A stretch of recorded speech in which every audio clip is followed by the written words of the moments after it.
Halo teman-teman, selamat datang di TBDpedia. Partner apa? Partner setia belajarmu. Udah deh, yakin aja partner setia belajarmu tuh emang bener-bener TPDpedia ini ya, kita ini yang paling setia. Even sih yang aja ngapain cuma seminggu sekali. Kalau TPDpedia di segmen Bahso ngapain seminggu 3 kali loh ya. Di setiap hari Senin, Rabu dan Jumat. Gimana? Sudah cukup buktinya kalau kamu yang paling setia nemenin belajarmu, nemenin kesuksesanmu dari nol. Siapa itu yang nemenin kesuksesan dari nol?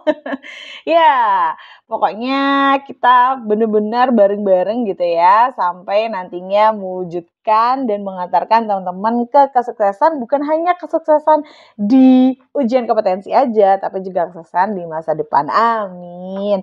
Makanya supaya nanti nggak ketinggalan info-info juga segmen-segmen lain dari TPDpedia, TBDpedia ya, yang juga tidak hanya akan membahas tentang UKOM, tapi juga akan membahas tentang peluang karir, kemudian kemajuan riset-riset di bidang teknologi Bank Dara. Jangan lupa untuk subscribe ya teman-teman.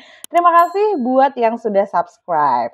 Oke teman-teman, di segmen Bahso, ting ting ting, bahas soal UKOM ya.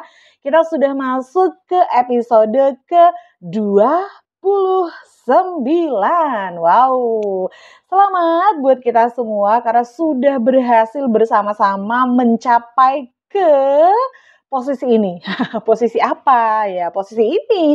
Episode ke-29, keren banget kan? Sudah bisa bertahan belajar bersama. Ya teman-teman, di episode yang ke-29 ini kita akan membahas area kompetensi pengelolaan pelayanan dan mutu produk Dara dengan subkompetensinya yaitu kegiatan pelayanan Dara. As always, seperti biasanya akan ada 3 soal yang akan kita bahas bersama-sama, tapi sebelumnya teman-teman harus mengerjakannya terlebih dahulu dalam durasi 1 menit tiap soalnya. Dan kami minta untuk jangan skip, ayo dikerjakan. Dan drop bukti pengerjaannya di kolom komentar ya. Jawaban teman-teman apa? Nomor 1 jawabannya apa, nomor 2 jawabannya apa, nomor 3 jawabannya apa. Kalau teman-teman terlambat bergabung mengikuti ya, bukan di jam premiernya kita di setiap sore hari keluar video terbarunya, ya jangan terpengaruh dong dengan jawaban yang lain. Nanti kalau sudah selesai menjawab baru di drop gitu ya di komen. Oke, teman-teman. Nah, sekarang silakan menyiapkan diri teman-teman masing-masing gitu ya untuk mengerjakan. Sudah ready ya untuk mengerjakan 3 soal latihan hari ini? Oke teman-teman, silahkan mengerjakan 3 soal berikut ini.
Oke teman-teman, selamat sudah berhasil mengerjakan 3 soal latihan kita pada hari ini. Sekarang adalah waktunya kita saling mencocokkan jawaban ya teman-teman. Teman-teman juga bisa mengumpulkan argumen nantinya dari jawaban teman-teman gitu ya terhadap pembahasan yang kita bahas hari ini di kolom komentar. Silahkan di drop ya di kolom komentar. Ya teman-teman, mari kita masuk ke dalam sesi pembahasannya. Ini adalah pembahasan soal kita yang pertama. Kita baca terlebih dahulu soalnya ya, vignette-nya. Seorang pria datang ke UTD PMI, kemudian TPD yang sedang bertugas menanyakan keperluan dari tamu tersebut ya. Jadi ada pria nih datang, terus nanya, "Monggo Mas," kalau masih muda ya, atau "Monggo Pak," kalau ya sudah lebih tua gitu kan ya teman-teman. Ya mudah-mudahan dalam kasus ini mas-mas ya. Kemudian diketahui bahwa dia datang untuk mendonorkan darah untuk kali pertama. Wah, mas-mas ini kayaknya ya belum tentu juga kali, bapak-bapak juga bisa kali ya donor perdana. Aduh, apa sih nggak penting ya? Lanjut pertanyaannya, apakah langkah selanjutnya yang dilakukan TPD pada kasus tersebut? Apakah A, mengecek suhu dan golongan darah dari si Mas ini ya, anggap Mas deh ya biar asik. Kemudian memberikan lembar inform consent-nya ya, atau yang C, meminta pendonor darah untuk mencuci tangan hingga lengan. Kemudian yang D, apakah memeriksa kadar hemoglobin, dan yang E, apakah mengukur tekanan darah. Mari kita lihat dulu poin per poinnya ya teman-teman. Oops, the pointer is off ya. Coba dikonekkan lagi. Sudah on. Yuk kita lihat. Jadi kan ini ada pendonor datang perdana. Hai, saya mau donor nih for first time. Gitu kan ya. Kemudian kita sudah tahu kalau dia mau donor untuk pertama kali, tahapan apa yang harus kita lakukan perdana? Apakah langsung ngecek suhu dan golongan darahnya? Enggak ya kayaknya. Karena ini sudah masuk langsung ke tahap seleksi. Yang B, memberikan lembar inform consent donor. Nah, lembar formulir donor ya, formulir donor. Aha, ini maybe cocok untuk dilakukan setelah kita tahu tujuan dari si Mas ini datang ya ke PMI. Kemudian meminta pendonor untuk cuci tangan hingga lengan, ini kan dilakukan kalau sudah lolos seleksi ya nggak sih teman-teman, sebelum melakukan aftaf. Berarti ini apa? Tetot, masa baru datang dia juga belum tahu prosedural keseluruhannya udah langsung cuci tangan aja. Memeriksa kadar hemoglobin ini hampir sama dengan yang A ya, jadi tetot juga ya, tetot. Kepencet jawabannya.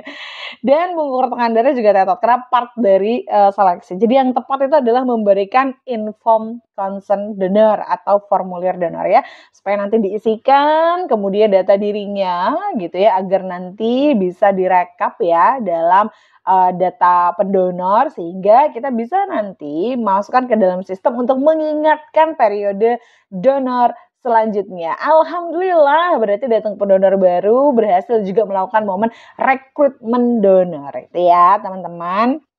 Oke, sudah benar semua kah? Semua jawabannya B? Wow, selamat teman-teman yang sudah menjawab dengan betul. Lops sekebon ya. Selanjutnya kita berpindah ke pembahasan soal nomor 2. Dibaca dulu vignette-nya sama-sama. Seorang petugas bank darah BDRF diminta untuk merencanakan jumlah kebutuhan darah. Petugas tersebut kemudian mendata penggunaan darah setiap harinya selama 1 bulan. Berdasarkan data yang berhasil dihimpun pada hari ke-21 terjadi penggunaan darah dalam jumlah yang sangat besar ya. Hal ini dikarenakan pada hari tersebut terjadi kecelakaan bus pariwisata di mana korbannya membutuhkan transfusi darah.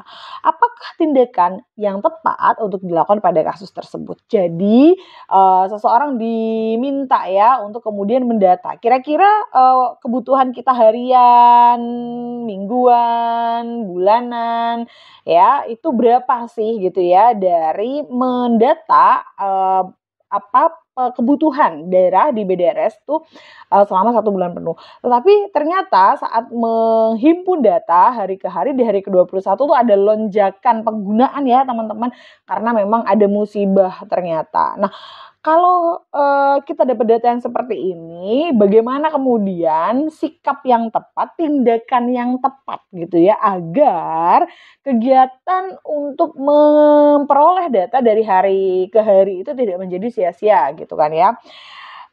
Jawabannya adalah mengulangi pendataan di bulan berikutnya. Nah, teman-teman, apakah masuk akal kalau misalnya tiap terjadi, pengambilan data gitu ya untuk mengetahui, perkiraan kebutuhan dari, BDRS kita kemudian misalnya dapat data yang tiba-tiba fluktuatif terus kita ulangi lagi bulan berikutnya. Lah kalau misalnya data itu dibutuhkan segera, ya ini nggak relevan ya teman-teman. Sebab apa? Sebab ya mungkin di bulan berikutnya akan ada penggunaan yang fluktuatif juga karena who knows ya di masa depan apa yang akan terjadi.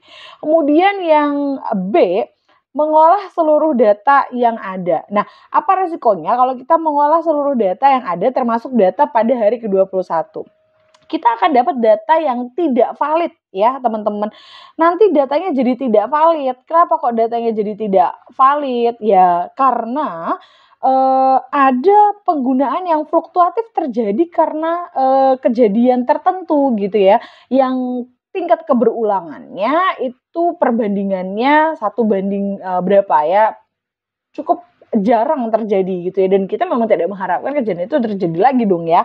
Nah, artinya adalah kalau kita menggunakan data di hari ke-21 maka kita akan nantinya mendapat rata penggunaan harian yang besar dan itu bisa berimbas darah yang sudah terlanjur kita order gitu ya, ternyata tidak digunakan gitu ya. Padahal, beban biaya pengganti pengolahan darah tentunya nanti akan diterapkan itu nantinya di pihak pengguna terakhir gitu ya. Kalau pada pasien ya berarti pasien akan menanggungnya, tetapi kalau berhenti di BDRS ya tentu itu jadi tanggung jawabnya BDRS. Menggunakan data sebelum hari ke-21. Jadi maksudnya digunakan aja hari ke-1 hingga hari ke-20. Ke-21 hingga, DST ya dan seterusnya nggak usah dipakai, kayak gitu maksudnya. Nah, apakah kemudian pengambilan data seperti ini relevan? Ingat teman-teman, dalam riset pun ya jelas dinyatakan bahwa kalau misalnya kita kemudian, melakukan riset ya, sampel-sampel kita itu haruslah mewakili populasi ya. Kalau misalnya kita ingin melihat dalam 1 bulan berapa sih, kira-kira kebutuhan kita gitu ya, dan dilihat datanya dari harian gitu sehingga nanti bisa dirata berapa kebutuhan kita harian, berapa kebutuhan kita mingguan, kapan kita order waktunya ya, kapan kita harus dropping darah dan lain sebagainya. Nah, kalau misalnya kita nggak pakai data, dari hari ke-22 hingga seterusnya, maka akan ada data yang missing sebenarnya, ada yang hilang gitu ya. Artinya poin C juga masih kurang tepat. Poin D, mengeluarkan data yang fluktuatif. Nah, kita lihat. Poin D adalah mengeluarkan data yang fluktuatif. Anggaplah 1 bulan itu adalah 30 hari, 1 sampai 30. Nah, di tengah-tengah ada hari ke-21 yang ternyata penggunaannya ini melonjak sekali gitu kan ya. Nah, pelonjakannya ini adalah, ke suatu kejadian anomali gitu ya, yang tidak, terjadi karena, kebutuhan biasanya, tetapi dipicu oleh kejadian yang, memang tiba-tiba menyebabkan kebutuhan darah itu jadi melonjak, bukan kebutuhan darah dasar dari, keseluruhan pasien yang membutuhkan, terapi transfusi secara rutin di BDRS-nya gitu kan ya. Nah, artinya adalah data ini tidak mewakili keseluruhan sampel pada umumnya, sehingga dia bisa dikeluarkan gitu ya dari sampel ya, eksklusikan gitu kan dari sampelnya, dikeluarkan, plung gitu ya. Artinya kita bisa menggunakan data ke-1, 2, 3, 4, 5, 6 seterusnya, namun tidak menggunakan data ke-21. Ini adalah pilihan yang, bahkan dalam, riset itu juga yang relevan gitu ya. Kemudian yang E, pilihannya adalah menggunakan data pada hari kecelakaan saja sebagai data utama. Loh ini lebih ngawur lagi ya, tentu data di hari ke-21 saja tidak mewakili data keseluruhan dari hari ke-1 hingga hari ke-30. Begitu itu teman-teman argumennya ya. Jadi kita perlu mengeluarkan data yang fluktuatif gitu. Oke, gimana? Betul juga untuk yang nomor 2 ini? Ya, selamat teman-teman. Yang selanjutnya adalah pembahasan soal nomor 3 ya. Salah satu standar mutu pengambilan darah adalah tersedianya timbangan darah saat proses pengambilan darah berlangsung gitu ya. Akan tetapi dalam satu kesempatan, TPD yang bertugas di pengambilan darah mobile unit tidak mendapatkan timbangan darah karena keterbatasan jumlah timbangan darah yang ada. Apakah tidak tepat yang dilakukan pada kasus tersebut? Oke, jadi memang harus turut serta dalam kegiatan pengambilan darah ya di mobile unit gitu ya. Namun sayangnya mungkin jumlah timbangannya terbatas sehingga dia nggak kebagian gitu ya. Apa yang harus dilakuin? Apakah menolak melakukan pengambilan darah? Udah nggak usah, saya nggak usah ngambil deh kayak gitu ya. Nggak mau, saya nggak mau, nggak ada timbangannya gitu kan ya. Ya kalau memangnya keadaan idealnya kan mendorong ke arah sana gitu ya. Kalau nggak ada instrumennya ya nggak dikerjain gitu. Tapi apakah pertanyaannya, apakah timbangan darah itu adalah instrumen yang bisa keberadaannya itu bisa menggagalkan proses pengambilan darah gitu ya. Ada atau tidak adanya dia apakah berpengaruh paling penting, paling berefek gitu ya pada pembatalan pengambilan darah atau keberlanjutan pengambilan darah. Nanti kita renungkan ya, dibandingkan dulu dengan pilihan-pilihan jawaban yang lain. Yang B adalah melaksanakan pengambilan darah sebagaimana mestinya. Udah langsung ambil darah aja sebagaimana mestinya gitu ya. Kemudian yang C meminta pendonor menunggu hingga dapat jatah timbangan darah. Yang D mencari alternatif alat lain sebelum melakukan tindakan pada pendonor. Yang E melakukan after sesuai SOP dengan sesekali menggoyangkan kantong agar antikoagulan tercampur dengan darah. Nah, manakah di antara pilihan-pilihan ini yang menurut teman-teman relevan dengan pertanyaan tindakan tepat ya? Kalau keseluruhan tindakan ini mungkin saja betul ya, mungkin saja betul. Tapi mana yang tepat? Tepat itu artinya ya sesuai dengan kondisinya. Manakah tindakan yang paling baik untuk dilakukan ya pada situasi ini? Yang mana teman-teman? Yap, betul sekali. Yang E ya, tetap melakukan after sesuai dengan SOP-nya, tapi sesekali menggoyangkan kantong darahnya ya, agar nanti antikoagulannya bisa bercampur dengan darah yang masuk. Gitu teman-teman. Oke, silahkan merating ya untuk soal pada hari ini. Bagaimana ratingnya? Untuk soal nomor 1, 2, dan 3, apakah sulit, apakah sedang, apakah mudah ya, dan juga berikan kritik dan masukan yang membangun ya bagi kami. Silahkan di drop saja di kolom komentar.